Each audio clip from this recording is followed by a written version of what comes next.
Housing in Toronto, we're starting to see a correction. Oh, yes, it is. With rising interest rates, like we said, and lack of labor, like we said, and started back in 2005, all this stuff is coming to an end. The tsunami wave from Vancouver, when Vancouver put the foreign buyers tax on housing in Vancouver, it kind of worked for a bit, and frantic pace of foreign investors, primarily from China, investing in Toronto and Seattle. Let's take a look at what's going on. Greater Toronto real estate prices fell $22,000 in just a few days. Let's take a look. So there it is. Woo! So this is something we've been talking about for the longest time, because housing, interest rates, inflation, our economies should be left on autopilot, which they should have since 2010, but they didn't. They decided to create this Frankenstein monster and lower rates to this historic level, which created these balloons on top of balloons. They're not even bubbles. Bubbles pop. They're small. A balloon on top of a balloon on top of a balloon. And that's what we've been facing for the last 10 years here in English-speaking countries and blue states in America. So let's take a look at what's happening. So Greater Toronto real estate prices fell $22,000 in just a few days. This is from our friends over at Better Dwelling. Get over and check them out. Here we go. Easy come, easy go. Woo! Greater Toronto real estate prices have been booming, but they are suddenly changing course, says the Toronto Regional Real Estate Board, TRREB. Data shows prices pulled back in April. Home sales plummeted much faster than inventory, easing the pressure, driving prices higher. Greater Toronto homes went from rising tens of thousands of dollars per month, which we covered already, to falling tens of thousands of dollars in a matter of days. And that's it. It's starting to come down. The house of cards is falling apart. Now, let's go back real quick before we jump back into here. This is a video I made actually kind of a few videos on this topic. We must raise interest rate to curb inflation. Economy headed for dramatic collapse. Prepare now. That's what we put on the channel, our channel here, of course. There's too many videos up there. But this is on our channel here, Mike Martin's. My opinion, if we don't raise rates, middle-class working families will forever be lost in crazy inflation. Savings will be deemed worthless, and the price of goods will skyrocket to the moon, I guess. So, and then there were countries looking at negative rates. That was 4 years ago, where I said that. And it's becoming more and more. And look at this. $42 billion in interest to service their mortgages in Canada 4 years ago. So it's in other English-speaking countries. New Zealand to destroy middle class via raising rates, and that's something that's been happening there too. And then that's, again, going into the whole money laundering and depending your economies on money laundering and dirty money. Okay, Greater Toronto home prices fell $22,000 in just 1 month. Greater Toronto home prices fell in the city. Fell at the city that climbed much slower pace than we've seen this year. The TRREB composite benchmark, a.k.a. typical home, fell to the 1.354. So you could buy that same house in Alabama for what you would buy in Toronto for 1.354. You could buy in Alabama for like 70 grand. Don't make me show you, because I can.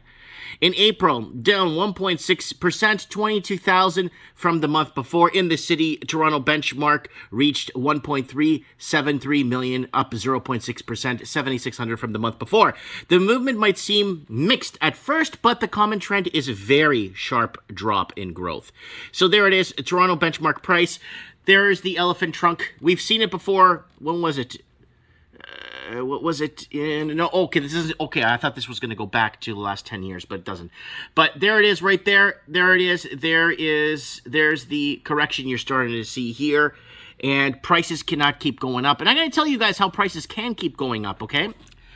Towards the end of this video. So what else did we talk about? Why did this get to this? Well, it's because of just money laundering.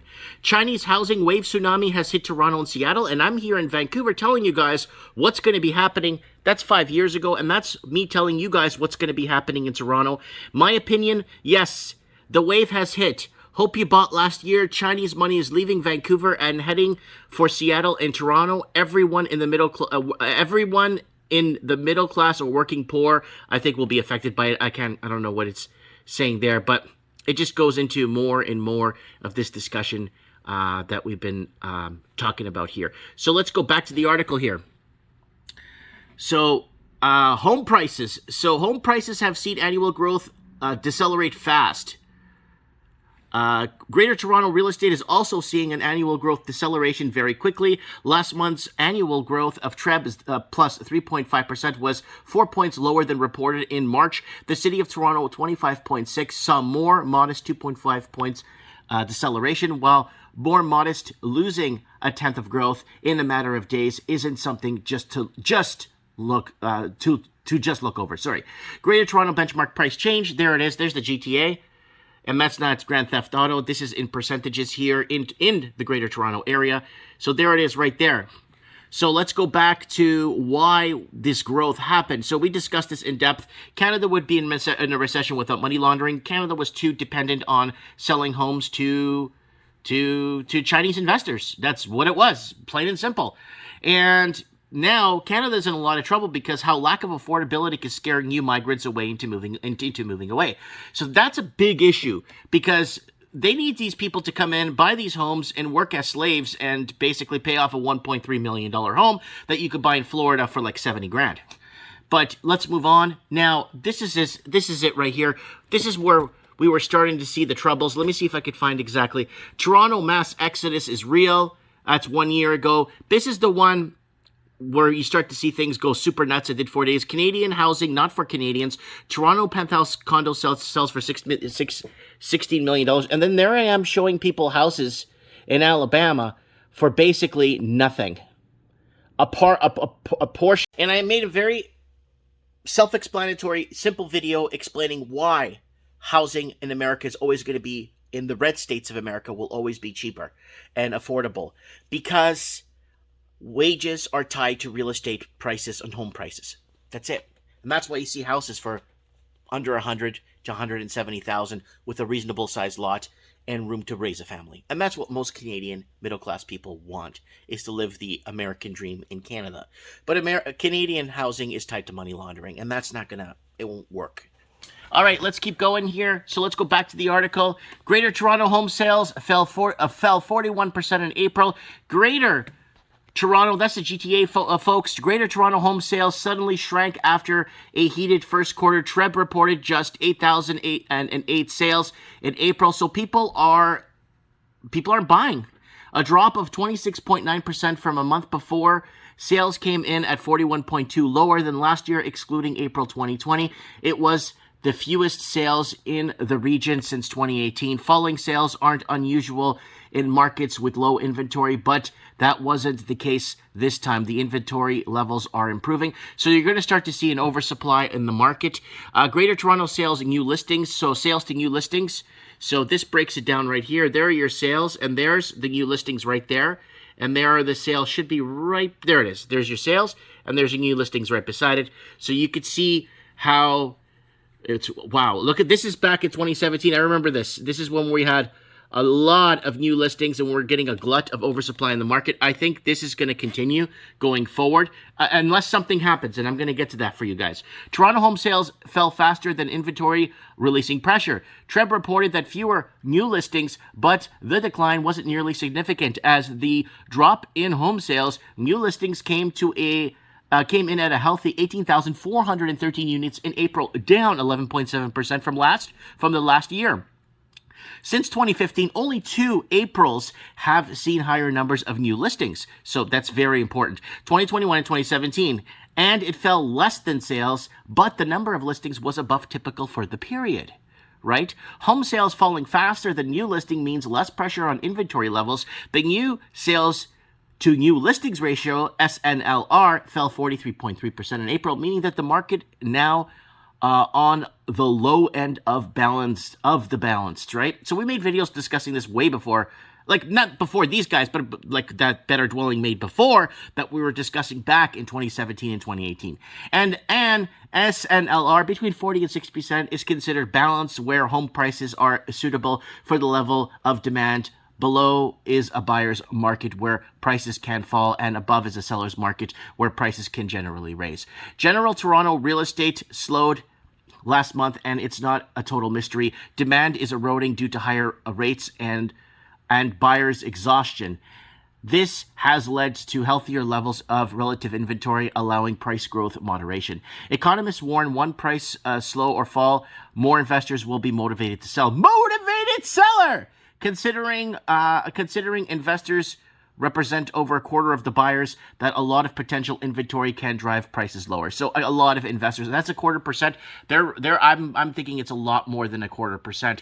So there it is. So we've been talking about Toronto and what was happening in Toronto with this housing, overpriced housing. Look at this. Toronto's housing bubble on a bubble. So it's basically a bubble on a bubble. Billions laundered in Toronto. Middle class is finished 3 years ago. Looking to launder some cash? You might want to head over to Toronto and use the real estate. A new Transparency International Canada TI reported studies corporate ownership, so it goes into that. Look at this. Over half of Toronto can't afford a one-bedroom. That was 2 years ago. So this is something that we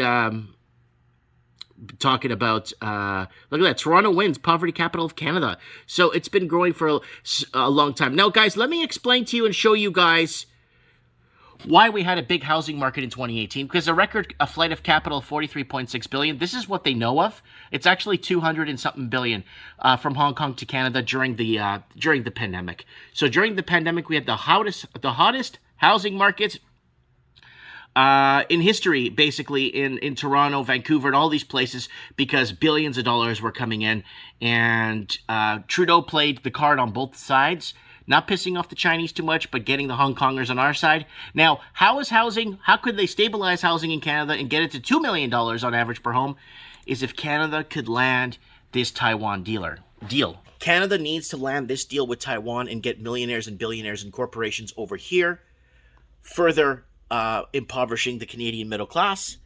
And hopefully something could come of it for the Canadian elite to keep their properties going up, keep their maintenance going, and more exodus of Canadians that maintain the infrastructure won't be here anymore, right?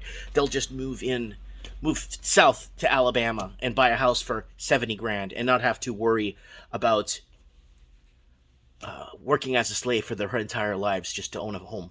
Anyways, guys, I wanted to throw this out there. I wanted to kind of be as transparent as possible to show you guys what is happening. Money laundering is a big thing. It's enormous.